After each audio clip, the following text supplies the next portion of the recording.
তো এখানে দেখো সব রকম সবজি নিয়ে চলে এসেছে মোটামুটি। এখানে কলা, পেয়ারা, দেখো পেয়ারাগুলো ডাসানা খুব সুন্দর। আর সবজিও দেখতে পাচ্ছ, সব রকমই সবজি এনেছে। আর এখানে পুঁই শাকটা তোমাদের দাদা ভাই কাটছিল, কাটতে কাটতে আবার মেয়েকে টিউশন থেকে আনতে গেল। আমরা এইগুলো কাটবো। আর কি কি মাছ এনেছে তোমাদেরকে দেখাই, তাই আলোটা জ্বালতে ভুলে গেলাম।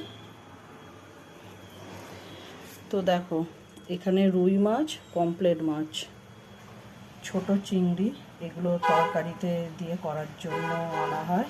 আর বাটা মাছগুলো দেখো খুব বড় বড়, পেটে দেখেছো একদম ডিমে ভর্তি, দেখো দেখা যাচ্ছে।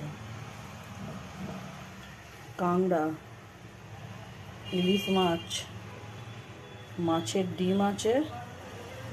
এটা মাছের ডিমটা দুটো কালার কেন বলো তো, নিচরটা আগে কিনেছে, আর ওই রুই মাছটা যে কিনেছে ওটাতে আবার এই ডিমটা বেরিয়েছে। আর চিংড়ি মাছ আছে। তো চলো এবার সব কিছু এইগুলো মোটামুটি গোছাই, আর তারপর রান্নাটা বসাবো।